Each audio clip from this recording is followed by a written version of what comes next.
But when people have those too many defenses, it's like talking through rooms.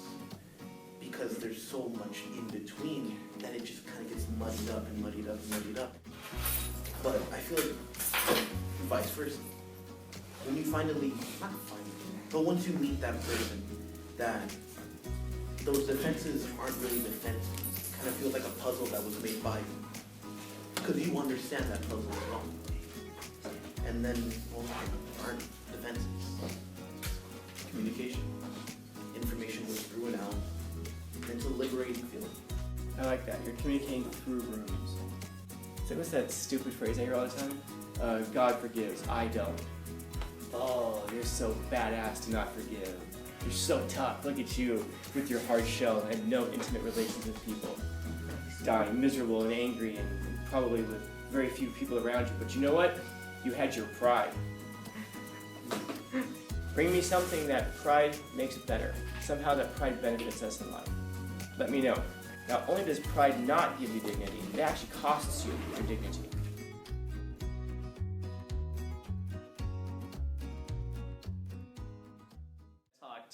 Having that talk later on, you can't stop thinking about the whole conversation. You're trying to sleep. Yeah. You ever have a conversation like that where you look, it's been like 5 minutes and look at the clock, it's been an hour? Yeah. If not, that's not good. That means you're talking to the wrong people and you need to find some new people to talk to. Yeah. And there's a lot there that's interesting what you're saying about comparing it to like eating a meal. If you have something that's good, like you want to just scarf it down real fast and afterwards you're done with it, or you can take time to enjoy it. Those of you guys who take pictures of your food and post them on Instagram, you're annoying. But having said that, studies do indicate that people who do stuff like that enjoy their food more. So when you take your time, in other words, when the plate hits the table, if you take time to reflect, you don't eat it right away, take a picture of it, think about whatever, and our studies indicate that you enjoy your food more than people who just eat it. So as annoying as they are, now they're twice as annoying because they're enjoying it more than we are. And they're right. Yeah, and they're right, which is, oh God, I'll never forgive them for any of that. Yeah. When I think of good that last part is the thing that got me, like, it's just I started to sleep after. The reason why, well, at least the reason why I think it's why is because you're, like, reflecting on, like, whether you need to fix something, correct something, or you're just, like, reflecting on it in general, just, like, to get, like, more of an understanding of what happened. You're trying, like, just feel how the other person is feeling as well, or just, like, just try and calm down, depending on how it went. That's how I think about it. Next, a good conversation won't just be finished. It'll give you time to reflect. It'll give you stuff to reflect on. Xavier, and Aaron, and then Sergio. So when I read it, I immediately thought of like last class. Cause like recently when we've been doing the allegory of the cave, I thought it was like super interesting about how like we have like the physical plane and then like the spiritual plane. Yeah. So like when you like have a conversation that's like really deep, I think of it like you have all like these motors in your head that like have never ending thought, like of endless possibilities. Yeah, a good idea is like that. It's going to have endless possibilities. And then there's a couple of types of people. There are people who sit there and say, oh, I don't want to think too much. Oh, it's too much thinking. And then there are philosophers. Yeah, philosophers, that's kind of what we do. Is there a point at which we think too much about it? Oh yeah, I'm sure all of you have had that. And have you guys ever pondered for hours and hours and hours, if not days, the meaning of the word hi? When someone messages you, hi, wait, how many I's does it have? Is it all capitals, or is it how long after my message? In other words, we'll look at messages and we'll ponder for hours the significance of just a couple of words. Of what does that really mean? What is it? Whereas if you're in person, it's much easier, of course, to make sense of these things. By the way. Oh, when they say hey. Yeah, exactly. Hey, what does hey mean? Yeah. As my mom used to say, hey is the first stage of horseshit. But this is why Plato believed that you shouldn't write down philosophy, by the way. Plato was very much against writing down philosophy, which is interesting because he wrote down philosophy, which is why we know Socrates today. And the reason he believed that it shouldn't be written down, two reasons. First off, because he believed that if a philosophy was very good, very strong, essentially if it was naturalistic, in other words, it corresponded with nature, that a person would adopt it, other people would hear about it, and then they would adopt it, and it would get perpetuated all the way down the line. There's no need to write it down. He believed that that could even happen for thousands of years. On the other side, along those same lines, he also believed we shouldn't write down philosophy because when we read things, it opens up for misinterpretation. Wait, what did he mean by hey? Why didn't he just say hi, or heya, or hello? What's the difference in all these things? And you can get caught up on this endless pondering of, and all he meant was, hey, like it's a way of entering a conversation. And so he believed that you shouldn't write these things down because it would cause us to misinterpret, especially over time, since meanings change over time. And so he believed that philosophy should happen between people, not between a person and a piece of paper or a page. So there's something to that. There's something to that. If you're a person, my goodness, ever since I told that story about the students who I knew, I told you it was a few years ago, right? Mm-hmm. Yeah, a few years ago, who were having trouble communicating in person after communicating through text message. I've had so many students talk to me about that and go, I'm going through that, or I know someone who's gone through that. And it's a way of keeping people at a distance, so we're not really comfortable with interacting with them directly, but close enough so that we can kind of have a human interaction. So, I guess that's the question, which one you want to have. What it got from me was basically what he had said, where with communication, like it's a really good stimulus for your brain. Well, it can be. It makes you like think about everything and anything, because if you really have gotten your point across, that means that a bunch of things in your brain are going off with the reasons and the whys. And same thing like coffee, you can't sleep after. Why? Because there's a lot to take in. When you make a point, it's not just like, oh, got it. It's not like if you really have taken it in, then you know the ins and outs of it. So it takes time. Yeah, and you start to realize that there are things that are more important than sleep. That, by the way, is a huge transition in life. Heck, we all know people. I know some of you are that person who, if I ask you, like, what's your favorite thing to do? They'll say, oh, I love to sleep. No, you don't want to sleep because you're unconscious during it. You like to feel refreshed, maybe. So maybe you can do something about your lifestyle that will allow you to be more energized and more refreshed without so much sleep, so that you can actually enjoy more of life. That's what it really is. For some reason I was thinking about that this morning when I was walking into a store, about how I'm gonna say something about that. Let me get to it. Yeah. What I wrote down was, when people normally talk to each other, there tends to be like defenses that I don't feel like people necessarily make. It just kind of happens because you experience something that makes you want to not experience that. You block off certain things that you don't like or people don't usually aren't receptive to.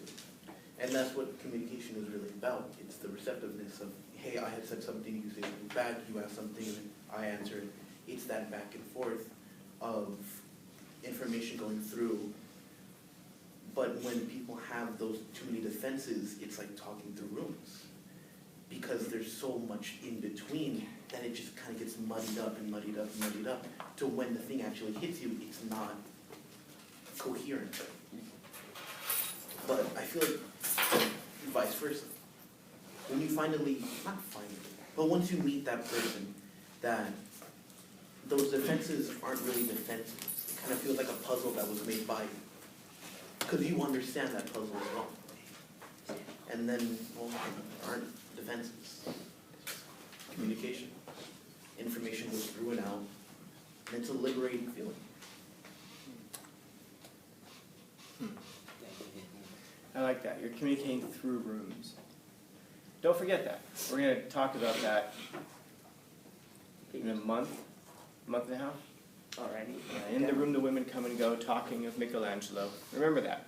It's something about Michelangelo, communicating through rooms. We'll talk about that. So here's the thing. Purpose. Talk about it all the time. Meaning and purpose. How do you have a meaningful life? You find a purposeful life. So you have to find a purpose. Find the thing that helps you transcend the suffering. You've heard it a million times, and if I'm on the ball, you'll hear it 2 million more times before the end of the year. So I need to pick up the pace on telling you that. But the purpose of communication is what?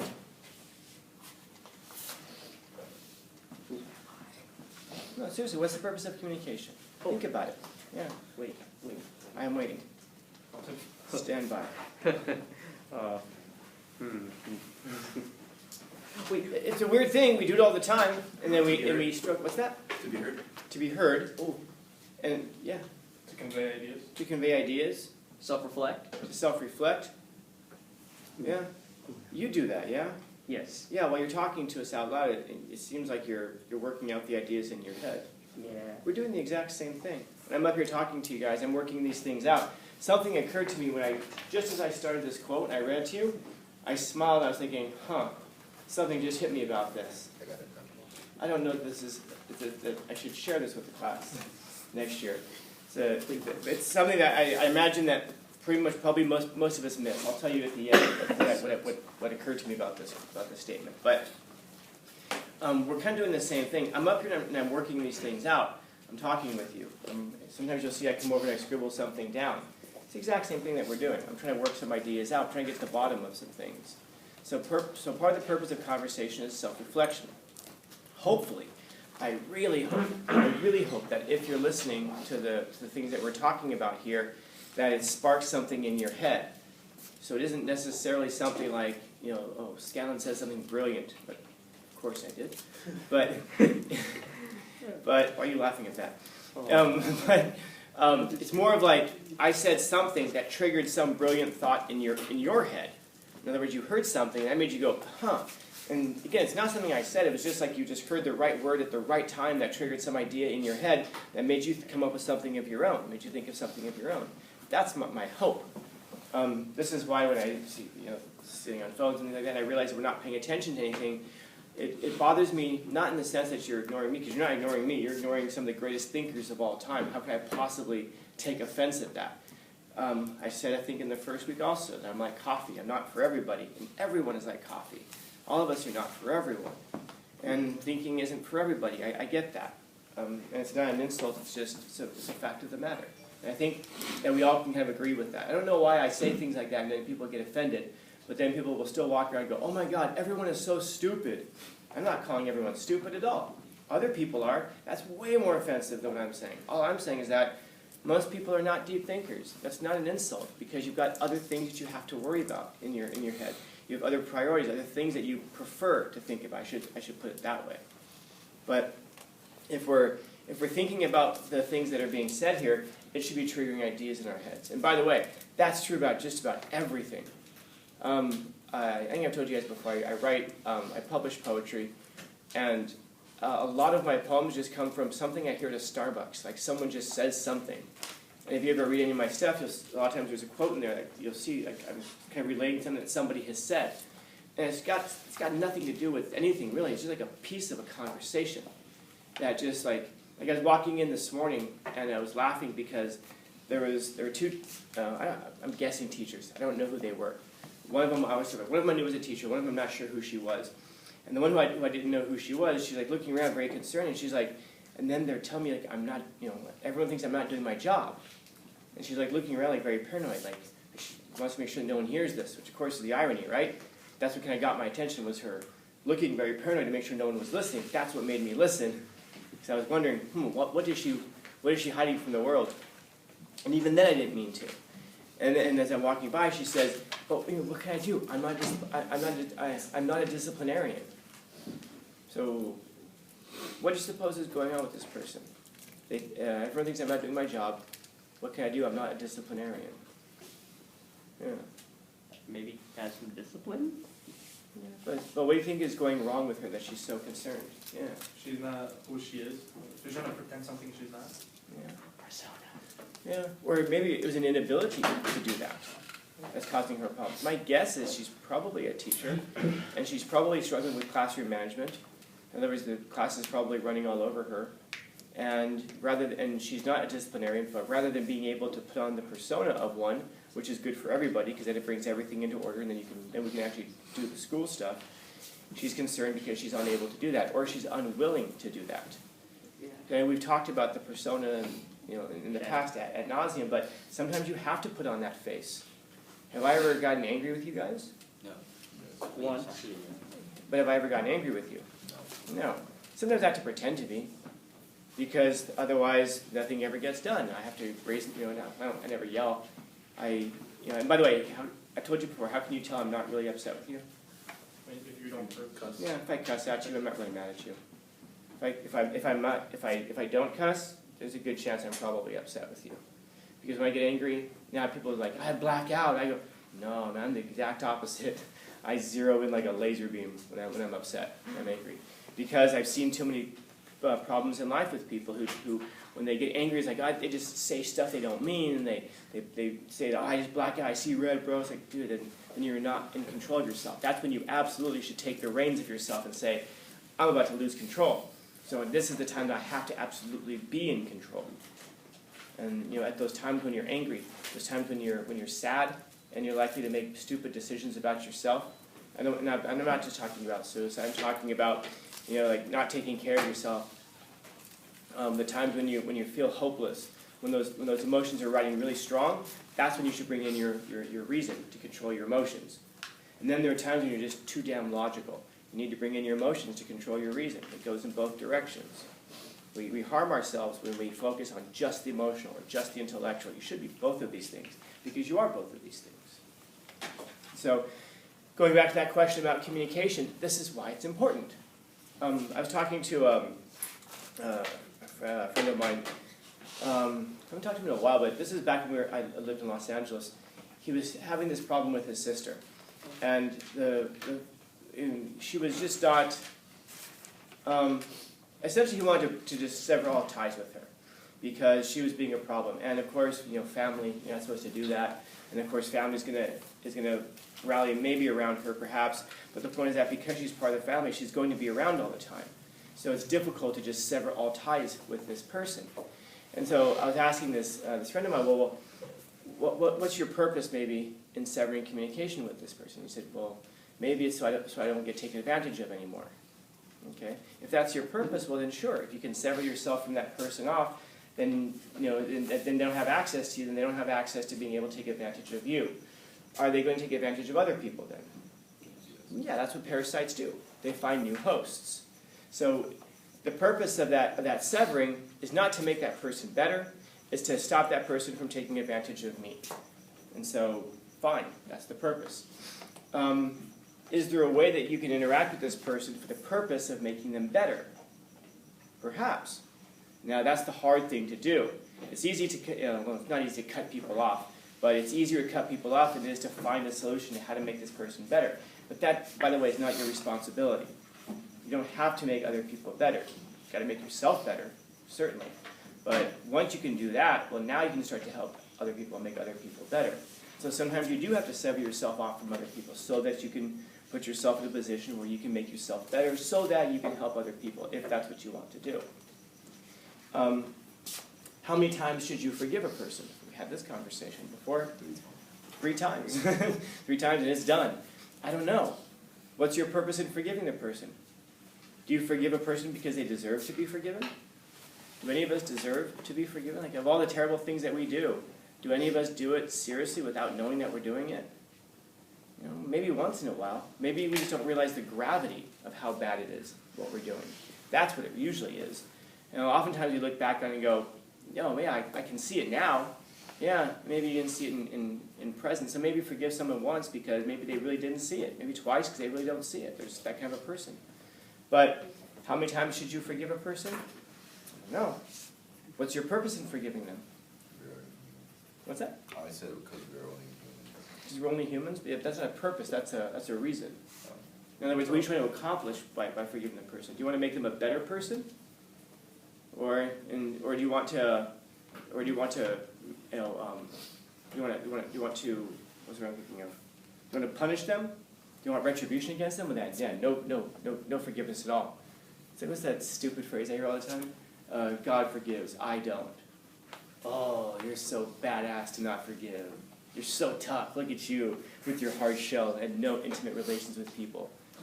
Dying miserable and angry and probably with very few people around you. But you know what? You had your pride. And I'm still waiting. By the way, that invitation is open. It's been open for a decade now to people.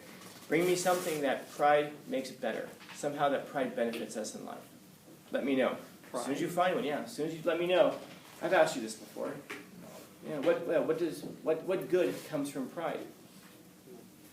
I'll let you stew on it. I've been thinking about this for 20 years, man. I've never come up with anything good that pride comes from. People will say, like, it keeps your dignity. Ah, but does it?